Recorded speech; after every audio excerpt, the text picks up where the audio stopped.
Cool.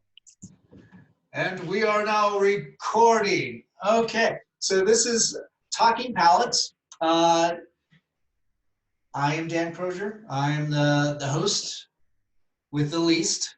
There is no most. And I'm here with my friend Vincent Cheap, painter and musician. How are you doing, Vincent? Good, man. It's good being here on a Wednesday or Thursday. Just kidding. I lost track. The days are kind of bleeding into each other, aren't they? Yeah, a little bit. Yeah. I was thinking about color coding with T-shirts or something. Yeah, that would help, I suppose. or beard length. Yeah? Did you occur this from in the last month? Kind of just been busy and I let it go. And then my clipper, I was going to shave it off last week, but the clippers are broken. So I'm just going to hang out with it. Yeah, I'm a beard guy. I'd say stick with it. It looks good on you. Thank you. Yeah. So Vincent, it sounds like you're coping well in isolation, and and you're able to paint and everything. Can you kind of take us back and tell us a little bit more of who Vincent Cheap is, and where do you come from? Where were you born and raised, and how did you get into the creative arts? It's a loaded question. Oh, way loaded. Well, I mainly lived in Colorado my whole life, as well as art's always been something. I don't know. I don't remember when I was aware what I was actually going to be doing for, into my middle age. Mm-hmm. Just pretty much came upon the scene in Colorado, just doing a lot of rock and roll concerts, and always wanted to do art shows, but when you're young, no one can. Kind of hard to break in back pre-internet days. Yeah. So you did artwork for your friends, band flyers, banners, album covers. People came out 7 inches or whatever. Cool. But it kind of like bloomed into a nice community of people here in Colorado. And then I also I road managed some bands on the road in the 90s. Wow. Knew a lot of people back then too, all over the place. And I keep track of almost everybody I used to go out and see. So. Oh my gosh, that's something I had no idea about. Oh yeah, I did that. I lived in Fort Collins, so it was like a big opportunity back then because people were being published all over the place, punk rock and rock bands. So they had label support back then, so they could always bring a T-shirt / driver, babysitter, and it was a blast. Got to see and meet everybody I ever wanted to. So, that was a good opportunity in the 90s because before the internet, you had to go there and see it. Yeah. So days off and stuff, like I felt like I got barraged. My experience in art, or my background, came from a lot of that traveling, and you could see it in my stuff too. It's pretty short attention span sometimes. I know that experience. My ADD kind of takes over. If a squirrel happens to run by and my attention diverts off camera, I'm sorry. Oh yeah, you're all good. That's the way we are. We can keep everything in order, our own order that way, I think. So. Yeah. So that, man, that's pretty cool that you were able to do that back in the 90s. Road manage some bands, help out with friends' bands, do artwork for them and stuff. But you throw with art too. It was like you had to throw your own show. Yeah. Oh, okay. So I mean, we did it in all kinds of places. Galleries weren't even really a consideration, or formal atmospheres. It was, so we kind of threw our own way of doing that too, a lot. Nice. So, very DIY, Yeah. Mainly because it was like we could do it ourselves and take the risk of failing ourselves, or hearing the word no, and we didn't like the word no. Yeah. So we decided might as well put all the risk into doing it our own way than the formal kind of ways you wanted to come up as an artist, or like that dream of gallery contracts and stuff. We were like, if we do of ourselves, we could speak the way we could tell our own message exactly the way we wanted. Yeah. Me and my friends. So I think that was a great way to come up and do it. It was discouraging and hard to do, but the end result of pulling it off, it was all on you. So it was cool. And then you learned how to do it for your friends too. After you problem shot, then it brought in a bunch of other people that you were friends with that, you know, you wanted to get them out there too. So that's kind of how music and the art thing kind of started. That's cool. So you kind of, you know, brought the community together in that way. Mm-hmm. Yeah. I was really fortunate in meeting a lot of people that were just active in it. So yeah, we all wanted to do what we wanted to do. So it was cool. Yeah, because I remember, you know, a few years ago, not as far back as the 90s, but you know, really meeting up with you and Jim and Mar and Patrick and Jesse and Joshua at Kabal. And yeah, that was an adventure. Yeah, you really had that brick and mortar, you know, place, but you still had that nice punk rock ethos. Yeah, absolutely, man. Yeah, that was that was a blast. It was such a good. I was Jim Norris. He called it a social experiment. Yeah. And treating it like that, it definitely was. I don't know if we were the experiment or the city of Denver was. So No. yeah, it was eye-opening and very fun. Nice. That's cool. And you know, and also you have a twin brother, correct? Yeah, my twin Charlie. Yeah, he's a poet and artist as well, filmmaker as well. Yeah, so he's always been very prolific as well. Nice. But we both kind of dabble in the same things, which is fun. Yeah, because it's a lifetime of competition and collaboration. Yeah, it's cool. Nice. Yeah, it's great. So yeah, and I'd imagine, like, you know, growing up with, especially with a twin, you know, and having that creativity with that, you know, you're constantly pushing each other, I'd imagine. Yeah, seeing where we could go with it mainly. My mom's very creative. My dad's an engineer, so oh, cool. We were always very musical. You know, learned music at a very young age. But yeah, we always were pushed to not be bored.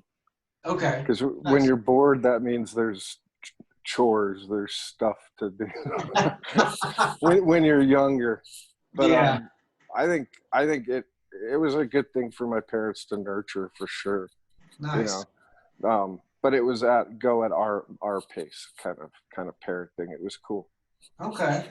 Yeah, and they didn't really let us know what we were doing exactly. You know what I mean? I think a lot of parents will just pat the kids on the back so much that the kids they quit doing it. You know what I mean? That we were never really told what an artist was, or we lived in rural areas. But, so it was weird. I don't think I met a real artist until I was in college or high school. You know what I mean? It was so just having that was it just became part of everyday life instead of this thing, you know. Yeah. Well, that's cool. So it just became, you know, part of, you know, ingrained in that culture of growing up. Yeah, I think so. Yeah. Yeah, cool. The and your brother is also a musician, right? I think you mentioned that. A little bit, yeah. Mainly spoken word poetry. Okay. And he would get bands together. He did like a 7-inch with the band Lucero. He did a record called Rocket Ship to Obscurity, which had all kinds, Red Cloud, all kinds of he picked like 13 Denver bands to do tracks with individually. Oh, fantastic. So yeah, he's been really active that way for quite some time. Yeah. And if I remember right, you did the artwork for the Lucero Yeah, project. yeah. And then it came with a book of his prints and stuff like that as well. His line of cut prints as well. Nice. Yeah. For There's some sale kind at of, Mutiny. there's some kind of squishy sound going on. Oh, is there? Yeah. You might. Still No, it's good now. good now? Yeah. Yeah. Okay. Yeah. Cool. I was just like, oh, what's going on over there? Uh-oh. What's going on? Off camera. Oh yeah, nothing much. Yeah. No Could have pan. been my dog, who knows? Oh, true. That's cool. So, with managing bands and stuff like that, you were in a few bands back then as well. I was in a project called President's Wives, which that was based around spoken word poetry and jazz, and Oh, no kidding. that was a ever evolving group over 8 years of many members. But it was just me and another two other dudes that were kind of the core of it. But we borrowed nothing but the best musicians around Colorado, Cool. so it was fun. Yeah, that's. I mean, it sounds like it kind of an extension of what the type of music that I knew you to do. Yeah. I've been in many projects, mainly improvisational projects, which Okay. over the years it's been very fun, kind of free, hard on the ear for folks sometimes, but Yeah. that's not what. Yeah. Yeah, because it almost like hearing you live, it almost sounds like a little bit of fusion jazz and a little bit of folk. Yeah, I adore movie scores. So Oh, like Ennio Morricone, a lot of the music I play, I like that kind of film feel to it sometimes. Like, yeah, like for instance, like the score for The Mission, the movie The Mission. oh, I okay. Oh love man, those. with Robert De Niro, yeah. Yeah, that score is one of my favorites. I have But to yeah, revisit that. I've always thought classical music when I was a kid too. It sounded like they were just making it up as they went sometimes. But Yeah, obviously, it's very much the contrary. But right. I liked how music with film, it creates like a lot of momentum for both, either or. It's a great collaboration. I've always thought so. Yeah, that's cool. Now getting back to like some of your painting and stuff. Uh, Mhm. you've got a lot of eclectic, you know, styles and subject matters that you work with. It's very your work is very dynamic and Mhm. it's very vibrant, but at the same time, there's that almost like an aura of Bukowski, to it. Mhm. Like if you were to put words to it, it would read I've like always I've always one of his called it short stories. like authentic American artist. Okay, yeah. An artist of the common man. That's kind of how. That's Uh, kind of how. Sorry. That's oh, kind of no how. worries. My phone was telling me I got 20% left. But Oh shoot. yeah, he's just a man an artist of the people, Yeah. accessible. Yeah. I soak in my environment a lot too, of everything around me. Colors come from things like neon lights, bar Mhm. lights. Mm. Um, I lived like a lot of Latin painters, just bold and bright. Yeah. But yeah, I've always loved just like the one pink house in the neighborhood. That's what I've always loved. Yeah. But it draws you in so you could see the subject matter, and it kind of yeah, it's a weird thing how it's the juxtaposed between the emotion going on and the bright festive colors sometimes. But yeah, How do you choose, like your subject matter? Is it just something that you feel in the it's moment? much like my music. It's riffing. Okay. I'll have like kind of an idea, a subject matter, but yeah, it's much like my music. It is definitely improv. It kind of creates itself.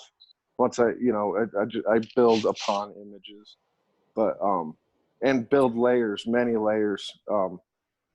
Through being able to learn how to record music, I create all of a sudden everything's separated for me, and how paintings are much like recording music too, in layers. Nice. It tracks layers. It's kind of hard to explain, but yeah. Lately, a lot of my stuff has become more layered and a little deeper to look into, I think. But yeah, they kind of make themselves. Yeah, yeah. It seems like with painting, with visual art, and then music, more audio oriented.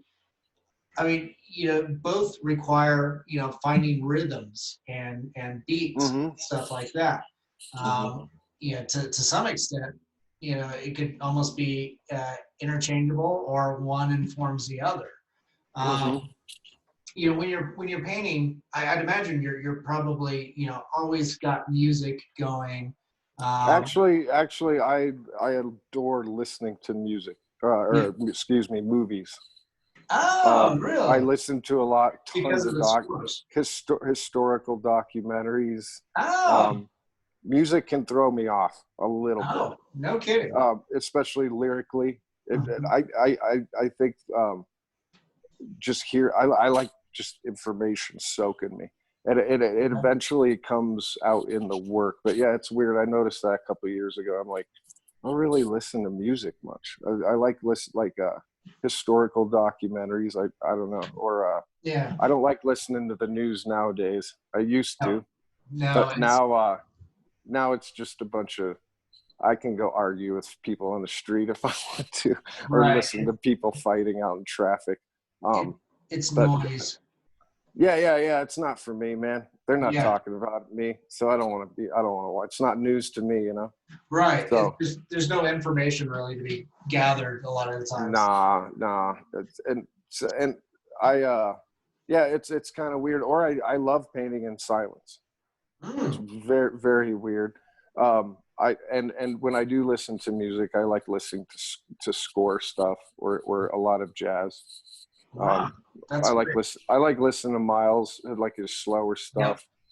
Um, Some of the earlier works. yeah, and I always love putting on local music, because it's like I'm not gonna really. I like soaking that in too, because it's. But a lot of people say they don't have time to hear your friend's music. Oh, I'm sorry, I haven't checked it out. I don't have time. Well, I like to throw it on, and Yeah.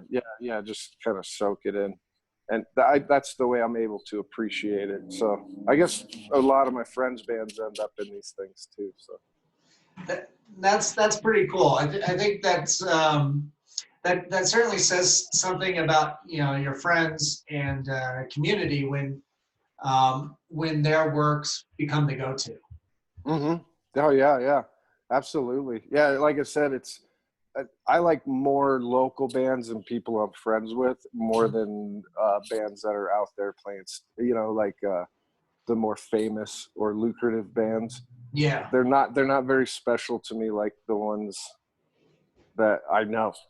And it's always been like that. Like I'd rather go see 5 bands from Denver than I would 5 bands from New York. It's Nice. yeah, That's mainly because Colorado's been such like a, Denver was like this weird place where not people didn't come to, or people didn't leave. It was very forgettable years ago. So right. all the local bands, they were not really, and they to this day not, they're influenced a little bit by the rest of the country, but not really. It's Yeah. all got its own funk on it, I guess. Denver's got a stink about it. It's like a Definitely. a creative stink, Yeah. that it's like subtle ways of doing it differently, because we don't really know better. I think that's the way it happens a lot.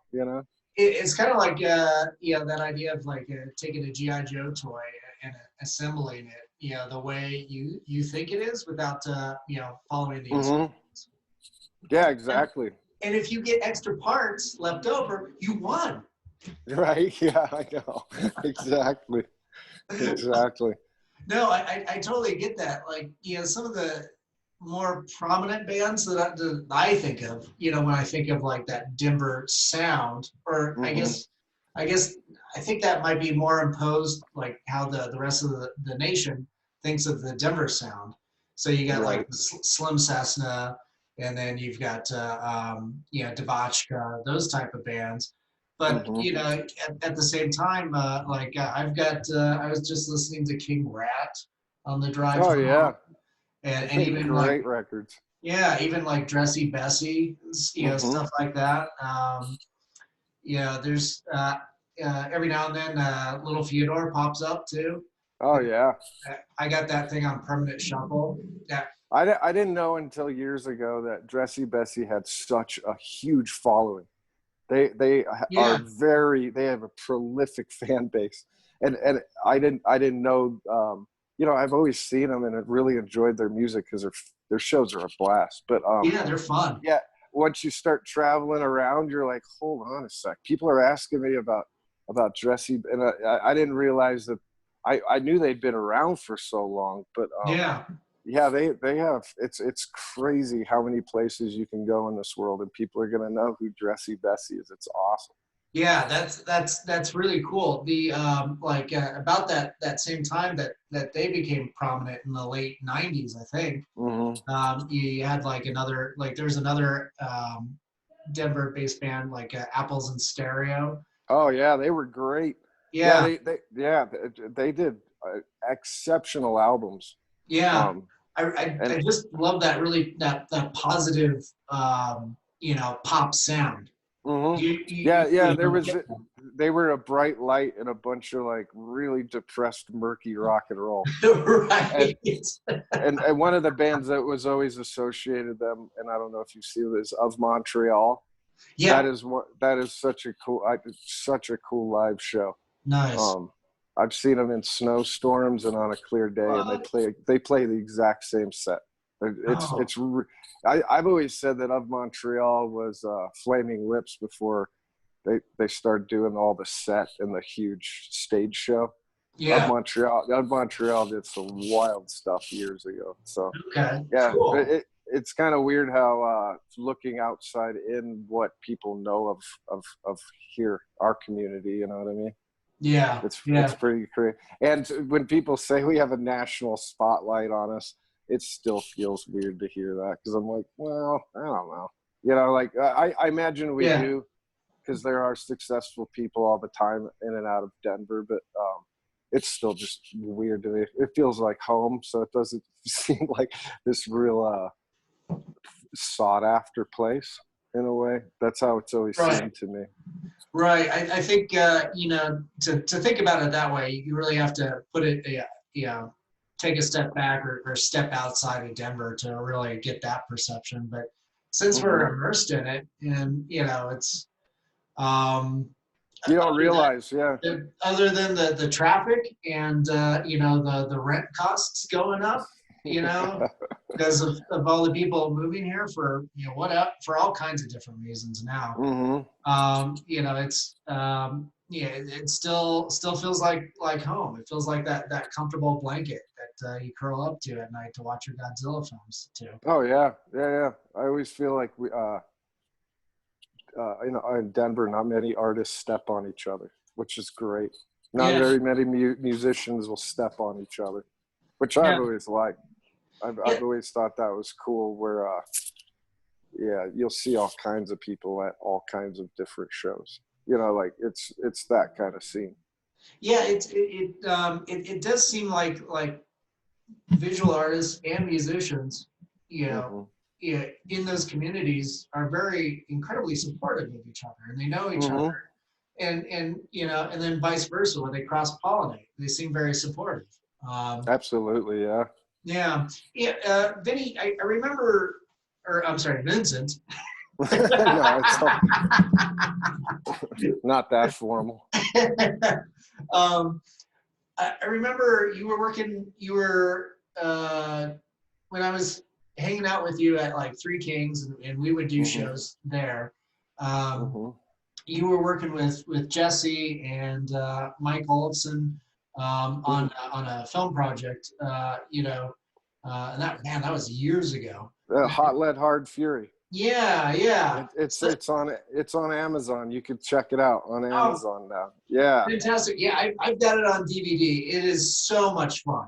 It was so much fun to work on. I worked on it with them for quite a while, and then I had to drop off because I was booking a lot of shows, and the Kabal was going on as well. But yeah, I was stoked when it came out, man. They used my rabbit suit in a scene and some of my painting. My acting got cut because I'm horrible at dying, I guess. But yeah, it was fun. I got to do a lot of camera work, and it was a lot. Got to work with Ron Van Cleef, the Black Dragon. Nice. Awesome. Who I got to spend all day with him on his RV during the shoot. It was just it was fantastic. He is a really great guy, and for his age, very humanly impossible things for a dude in his 50s. What he could pull. Well, no, I think he was in his 60s maybe. Yeah, I thought he was a little bit older than that. Because he was in the UFC. He was the oldest guy to ever fight in the UFC at 50. No shit. 50. Yeah, he had. I had no idea he was in there. Yeah, he just an amazing history. But yeah, that film was great. The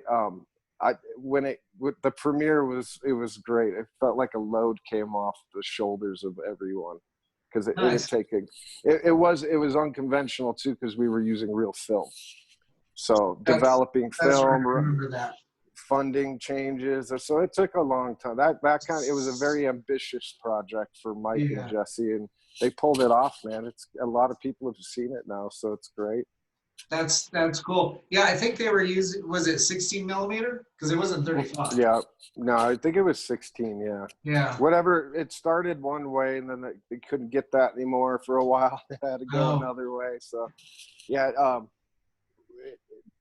There's always that. You just do it digital, get it over with, and you're like, no, you can't. It's different. It's for this kind of picture. It has to have the burn. Had to have a certain integrity to it. Yeah, definitely, because like that niche of filmmaking, the fans are very specific in what they like, and cars, film, for a period piece too, because it's like the 70s cop kind of satire. They pulled off the period look. They definitely did using our city. It was cool. Yeah, there's a number. If you look, well enough, and that's. I mean, you could say the same thing too about the totality of Colorado. If you look hard enough, you're going to find any landscape, any time and place that you need for your background, for your film. I think that's one thing that in Denver that really needs to come together a little bit more firmly is the film community.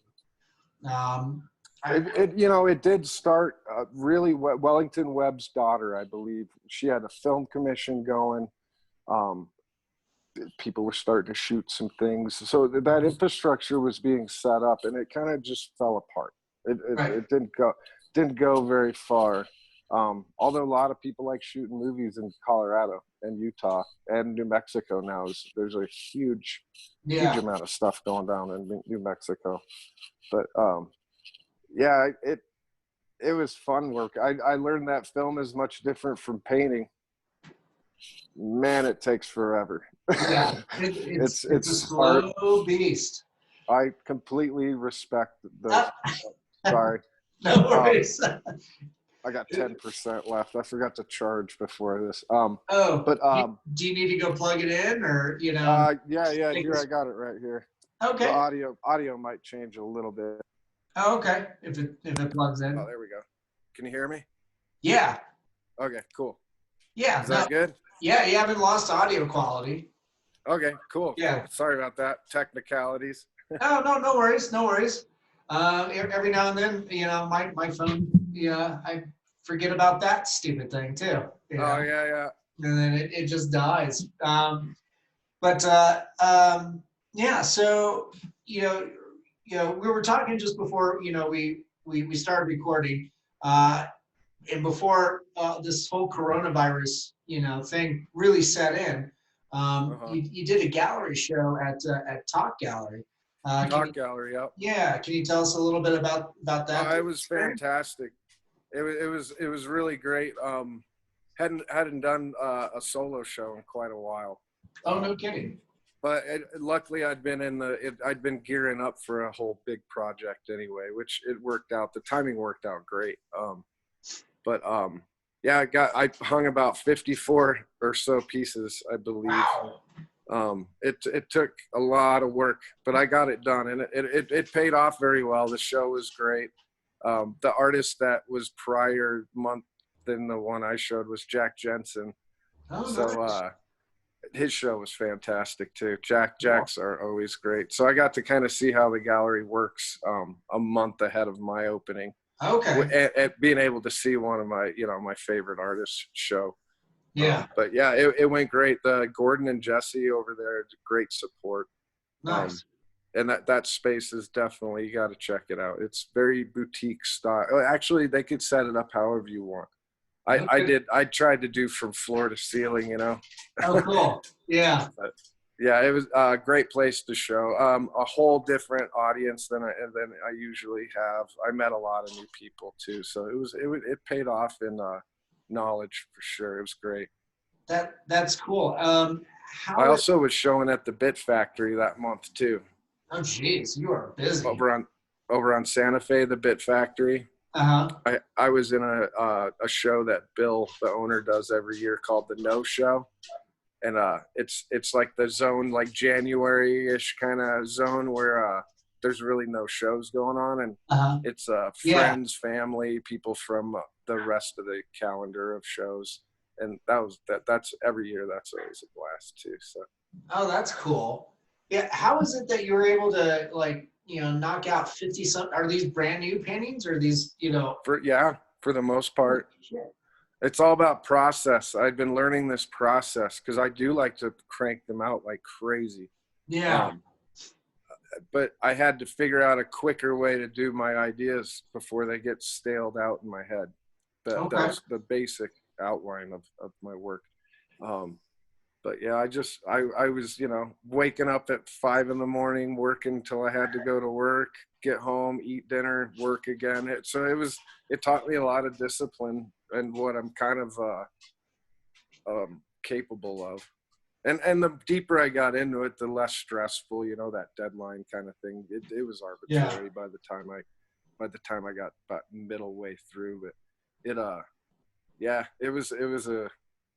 the process. I've been looking for a process to speed it up for a Mhm. long time, and to do things uniformly, like a story, Yeah. kind of make all the pieces look like they relate. Um, so um, that show is based off of Denver history too. Not only my Oh, history, but a lot of people on Broadway. I did a lot of portraits of friends and did nice. a Blinky the Clown painting. Like kind of what Oh, Denver's yeah. for me. And Yeah. did a Blinky, portrait of Jim Norris, and you Josh did have Finley Jim. got. Yeah, Josh Finley got a portrait in there. So yeah, it Nice. was cool. Oh, that's cool. Um, so, yeah, it sounds like, yeah. Well, have you always been like a process or a discipline oriented, person when it comes to creating art like that? Yeah. Um, I go. What I do is I've always done this as a kid. Gone. All right. Since I don't draw, let's say a chicken well. I have to Mhm. figure, but I want to put chickens in my art. I got to figure out a way I can put as many chickens in there with making them look like a chicken. Is Yeah. that's kind of the way so the my weaknesses become the main. It's like magic. Oh, Nothing to see here. So my weaknesses as an artist that I'm aware of, I try to set up processes that will save me time, so okay. I'm not learning Mm, uh, to improve my weaknesses as much as clean it up and kind of hide it in a okay. way. Okay. So like in this way though, my drawing has gotten a lot better. My renderings are based off of like just drawing, capturing things I want, light sources. So all these things, the way I've kind of dealt with my weaknesses has actually improved a lot of things that I didn't think I was very good at. Nice. Or when I would see my work, I'd be like, oh man, got to work on that. You know, it's but the imagery has definitely stayed the same. So with the process, I have a catalog of images that I like to go back to, you know, so. Nice. But yeah, I've always wanted to crank them out like factory style, but keep some sort of continuity and quality to it as well. Yeah. And when someone sees mine from across the room or a restaurant, they go, that's his, you know? Yeah. That's always been pretty important to me, is my art being recognizable for being me. Kind of like the same as music is, you know? Yeah. But, yeah. And I think a lot of that comes from me being able to make my work recognizable to people. It's kind of, it's broadened my thing, because I can paint what I want. Okay. To some sacrifice sometimes, you know.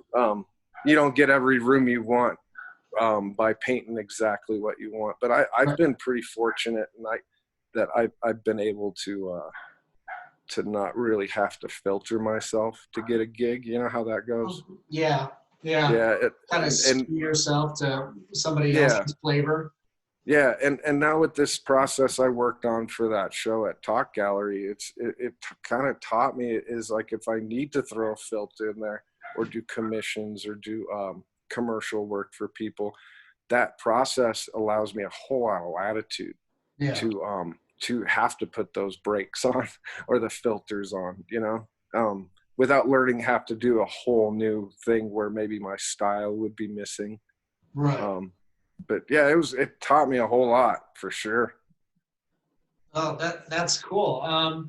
You know, it kind of reminds me, like, you know, with comic book artists, you know, one of the things that you know, we talk to, you know, with younger people, you know, like starting out, is you know, if there's something you don't like to draw lots of it. So, Right.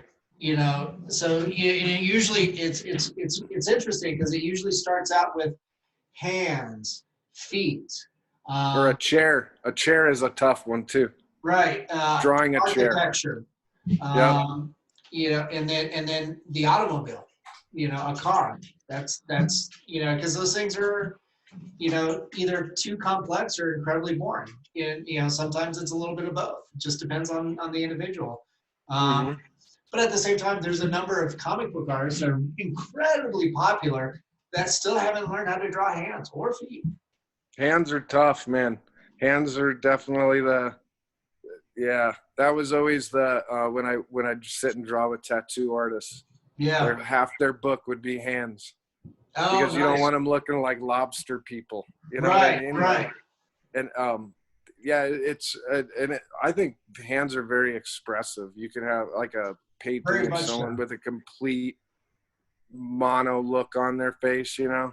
Just but you look down at their hand in this painting, and the hand is clenched tighter than hell. You know what I mean? Yeah. Or reaching out for something. So then it leaves to the assumption of the audience, like, you could, just by that hand, you could feel you could see a lot of the hidden emotions and stuff of characters. But when hands are missing, it always becomes a trust issue for me.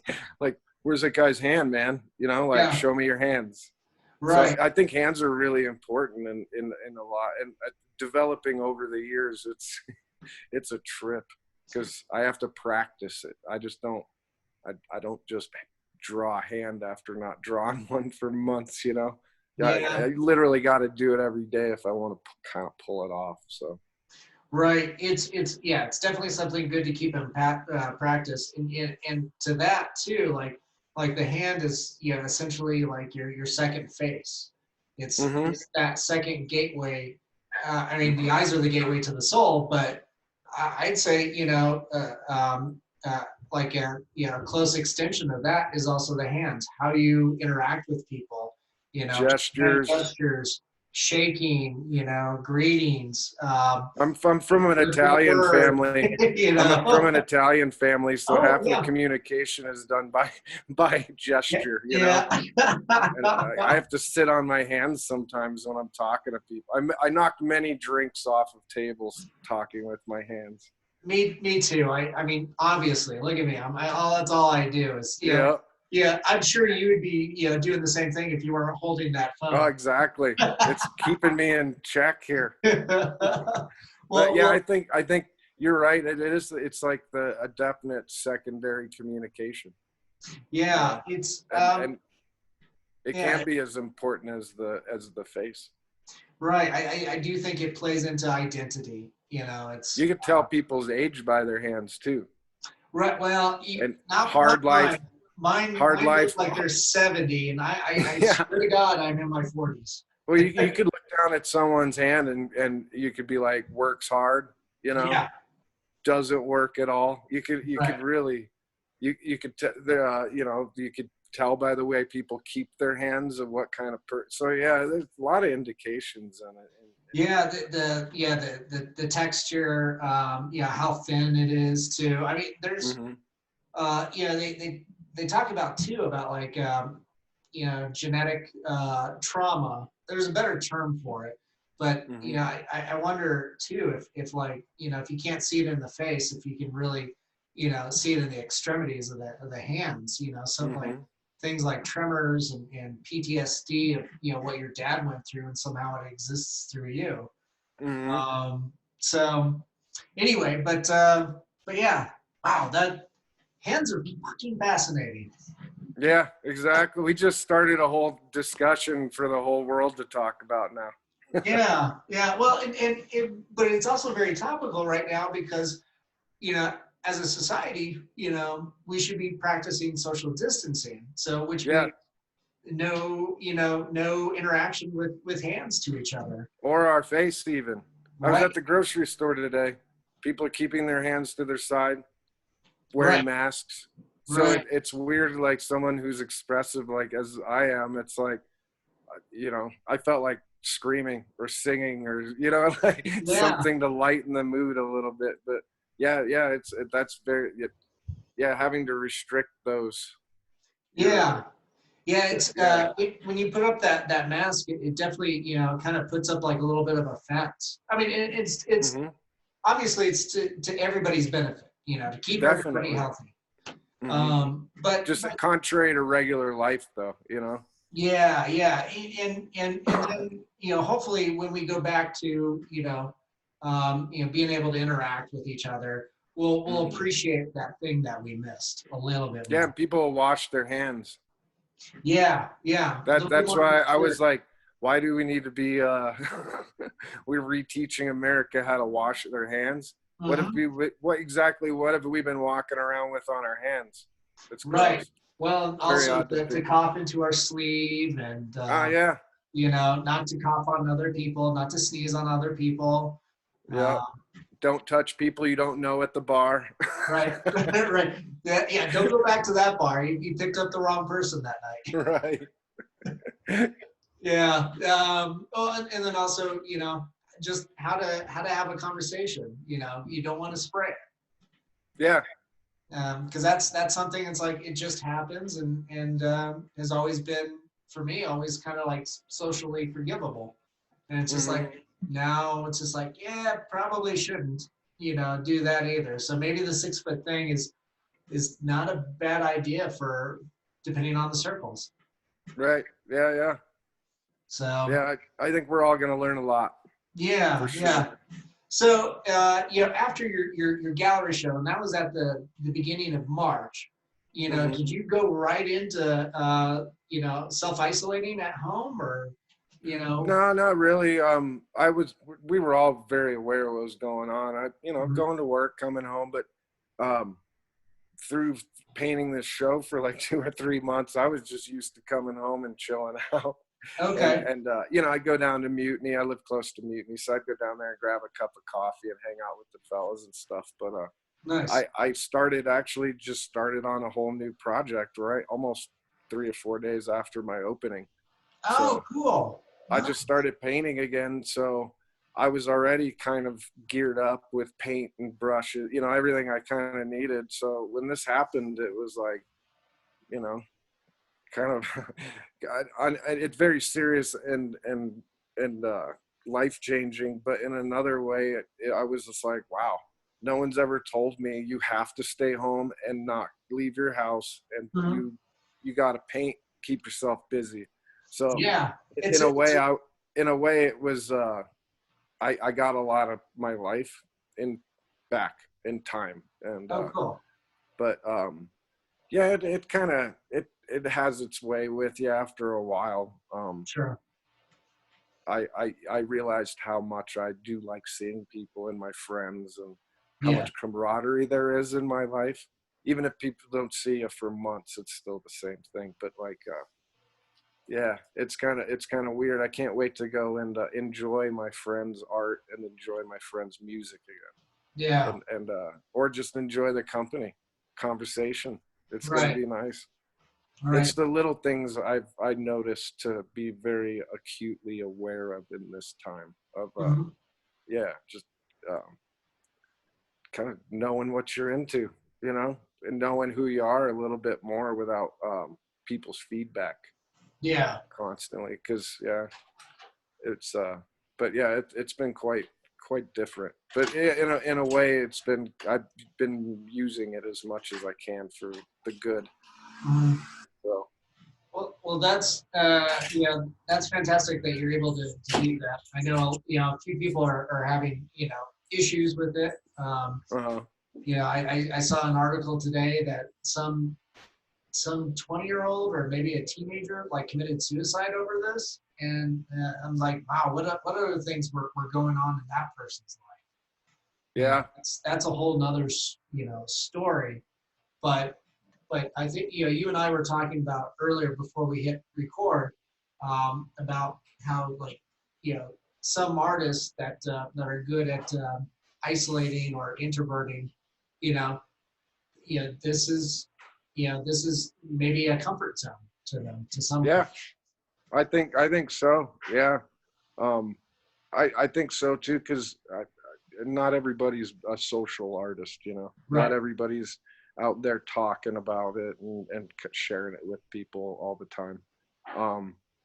But once you're forced to be who you are, sometimes I think it's a gateway for people to kind of blossom a little bit more. I Yeah. think in this time you'll see a lot more people appreciating each other's work, Right. letting each other off the hook a little bit more.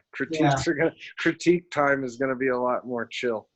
Yeah. Yeah. Well, You know what I mean? hopefully with that too, like the tide raises all ships, and we can continue to just like really dive in and support each other's. Hmm. Uh, Yeah, definitely. It's yeah, it's kind of different. It's a lot quieter. yeah. Oh, I know. Hey, yeah, Vincent. I noticed that there's some paintings back behind you. Do you mind taking the phone and kind of moseying Oh over? yeah. Hopefully, you got enough charge. I think we only got a few more minutes anyway. Oh, okay. Yeah, I did a bunch of these are kind of just sketch ones Oh, cool. where I like That's to pretty fun. surround myself with my ideas as reference. Okay. But Oh, that's cool. There's also that Day of the Dead kind of feel to them as well, since you use oh yeah, skulls and abs- skeletons so much. absolutely. Yeah, I've always, like I said, I've always really studied Latin artists, South Okay. American, Central Yeah. American artists. And I mean, it's not prevalent in all of it, but I see it a whole lot. So Yeah. when I lived in Miami when I was young, so I got to see a lot of street artists from South America, Cuba, and a lot of totally legit kind of gallery and museum artists. But it was much different. They take with a lot of artists will the street guys would just use what they had, Yeah. not what they wanted to use, like. But you were talking fine art on pizza boxes. It was Yep. amazing stuff. Yeah. So I like their, you know, their punk rock ethos in a way. Yeah. So that stuff always, and the colors and everything bounced, you know. So that's kind of the basis for a lot of my stuff. A lot of those, that imagery will get worked over or be in the backgrounds, but it's always kind of there. So Nice. That's cool. Hey, Vincent, before we wrap up, where can people find your work? And do you have another show lined up, or has things been postponed? I do have, when they do open again, Adelita's in Littleton. Okay. They're going to be showing my stuff in their new restaurant. It's a pretty big place, so Cool. I got a lot of room. That's one of my favorite places. I love the people that own that place. They're great. But I'll hopefully when it opens back up after, you know, all this goes down, I'll be there. And then my Instagram is really the best place to follow me, and it's Vincent Cheap on Instagram. Okay. That's where, yeah, I do daily posts. I keep it pretty current too. So nice. Yeah. That's fantastic. Well, Vincent, it's great seeing you again, and great to be able seeing you. To talk to you. So make sure, you know, if you want to reach out to somebody, Zoom, Skype, FaceTime, that's always a good instrument. Absolutely. Yeah. So, you know, with that, I'm Dan Crosier. This is Talking Ballots, and you guys have a great night. Thanks a lot, Daniel. See ya. Yeah. Cool.